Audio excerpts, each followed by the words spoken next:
യുക്രൈനിൽ റഷ്യൻ ആക്രമണം അതിരൂക്ഷമായി തന്നെ തുടരുന്ന സാഹചര്യമാണിപ്പോൾ. പൂർണ്ണമായും റഷ്യൻ സൈനികരാൽ ചുറ്റപ്പെട്ട യുക്രൈനിൽ നിരവധി മലയാളികളായ വിദ്യാർത്ഥികൾ ഇപ്പോഴും കുടുങ്ങിക്കിടക്കുകയാണ്.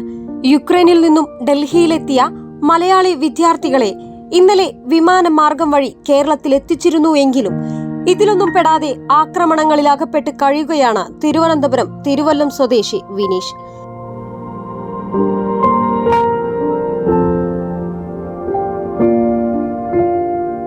എൻ്റെ മോൻ്റെ പേര് വിനീഷ് എന്നാണ്. ഉക്രൈനിലാണ് പഠിക്കുന്നത്. ഒഡീസ നാഷണൽ മെഡിക്കൽ യൂണിവേഴ്സിറ്റിയിലാണ്. അപ്പോൾ അന്ന് ആ സമയത്ത് വരാൻ വേണ്ടിയിട്ട് ഇരുന്നപ്പോൾ അവർ 25-ാം തീയതി തൊട്ട് ക്ലാസ് ഓഫ്ലൈൻ ആക്കുമെന്നാണ് പറഞ്ഞിരുന്നത്. അപ്പോൾ ഇപ്പോൾ ഓഫ്ലൈൻ ആക്കുമെന്ന് പറഞ്ഞതിൻ്റെ പേരിൽ മാത്രമാണ് പിള്ളേർ അവിടെ നിന്നത്. ഈ ഓൺലൈനിൽ തന്നെ ആക്കിയിരുന്നുണ്ടെങ്കിൽ അവർ അപ്പോഴും തന്നെ ഇനി പോകുന്നതാണ്. എന്നിട്ടും ടിക്കറ്റ് എടുത്തായിരുന്നു. 8-ാം തീയതിയിലത്തേക്കാണ് ടിക്കറ്റ് കിട്ടിയിരുന്നത്. അപ്പോൾ ഇപ്പോൾ ആ ടിക്കറ്റ് കൊണ്ടൊന്നും ഒരു പ്രയോജനവും ഇല്ല. ഇപ്പോൾ നിൽക്കുന്നത് ഇന്നലെ വരെ അവിടെ അവർ നിന്ന സ്ഥലത്ത് തന്നെയാണ് നിന്നത്. ഇന്നലെ വൈകുന്നേരം വരെയും ഒരു 4 മണി വരെയും അവിടെ തന്നെയാണ് നിന്നത്. അത് കഴിഞ്ഞിട്ട് ഇപ്പോൾ ഇന്നലെ അവർ കുറേ കുട്ടികൾ ചേർന്നിട്ട് അവർക്കൊരു ഭയം ഉള്ളിൽ തോന്നിയത് കൊണ്ടാവാം അവരവിടെ നിന്ന് മാറിയിട്ട് ഇപ്പോൾ മൊൾത്തോവ എന്ന് പറയുന്ന ഒരു സ്ഥലത്തേക്ക് അവർ പോയി. ഇന്നലെ ക്യൂവിൽ നിന്ന് 4 മണിക്ക് ക്യൂവിൽ നിന്നിട്ട് ഇന്ന് വെളുപ്പംകാലം 2:30 ആയപ്പോഴത്തേക്കാണ് ബസ് കിട്ടിയത് പോലും. ബോർഡർ ഒന്ന് കഴിഞ്ഞ് കിട്ടിയത്. അത്രയും നേരം കുട്ടികൾ ക്യൂവിലായിരുന്നു. അവർക്ക് ഫുഡൊക്കെ കയ്യിൽ കരുതിയിരുന്ന ഫുഡ് എങ്ങനെയാണെന്നൊന്നും എനിക്ക് അറിഞ്ഞുകൂടാ. കയ്യിൽ കുറച്ച് നട്ട്സും അങ്ങനെ എങ്ങാണ്ടൊക്കെ കുറച്ചൊക്കെ ഉള്ളൂ. ഒരു പരിധി വരെയല്ലേ കയ്യിൽ സാധനങ്ങൾ ചുമക്കാനും പറ്റുള്ളൂ. അപ്പോൾ ഇപ്പോൾ എങ്ങനെയാണ് സിറ്റുവേഷൻ ഒന്നും എനിക്ക് കറക്റ്റ് അറിഞ്ഞുകൂടാ. മൊൾത്തോവയിലോട്ട് അവർ പോവുകയാണെന്ന് മാത്രം പറഞ്ഞു. എത്തിയിട്ടില്ല, ഇതുവരെ എത്തിയിട്ടില്ല. ബസ്സിലാണെന്ന് മാത്രമേ അറിയാവൂ.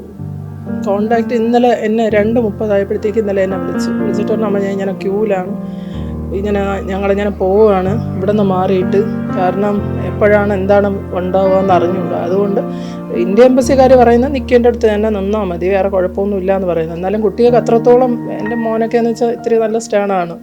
എന്നിട്ട് പോലും അവൻ മാറണമെന്നുണ്ടെങ്കിൽ അത്രയും അവർക്ക് ഉള്ളിൽ അത്രയും പേടിയുള്ളതുകൊണ്ടായിരിക്കും. കിട്ടുന്നില്ല, ATM നിന്ന് കാശെടുക്കാൻ പറ്റുന്നില്ല.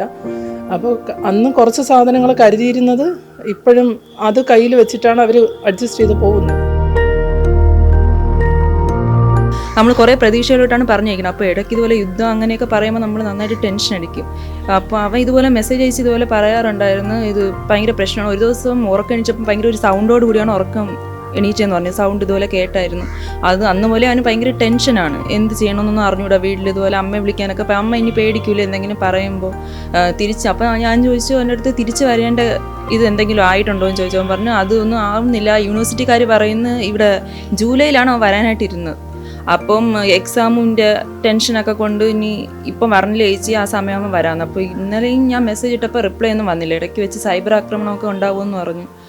അങ്ങനെ പിന്നെ എന്ത് പറയും, ഇന്ന് രാവിലെ ഇവിടെ വന്നപ്പോഴാണ് മെസ്സേജിൽ പിന്നെയും പറയുന്നത് ഞങ്ങൾ ബോർഡർ കഴിഞ്ഞു, ഇപ്പം കുഴപ്പമില്ല, ഇത് മുമ്പത്തെക്കാട്ടി ടെൻഷൻ ഇത്തിരി കുറവുണ്ട്, ഇനിയിപ്പം വരേണ്ട ഒരു ഇതിൽ അങ്ങനെ ഇരിക്കുന്നു. കോഴ്സ് കംപ്ലീറ്റ് ചെയ്യിപ്പിക്കണം. നമ്മൾ എത്രത്തോളം കഷ്ടപ്പെട്ടാണ് വിടുന്നതെന്ന് വെച്ചാൽ നമ്മളൊക്കെ മിഡിൽ ക്ലാസ് ആൾക്കാരാണ്.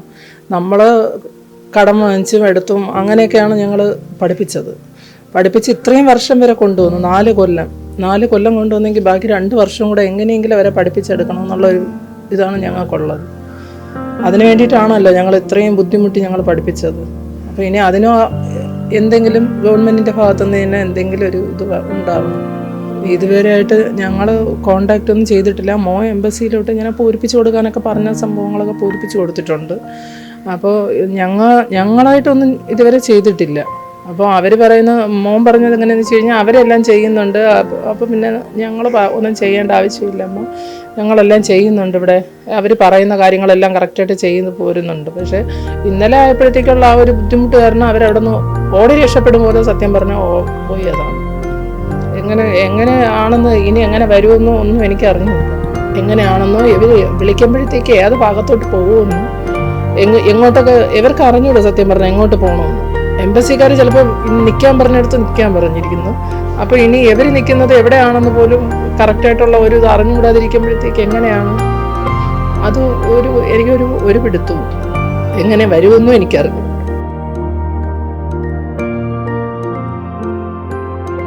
ഊണും ഉറക്കവുമില്ലാതെ നരകതുല്യ വേദനയോടെ വിനീഷ് നാട്ടിലെത്തുന്നതും കാത്ത് കഴിയുകയാണ് മാതാപിതാക്കളും.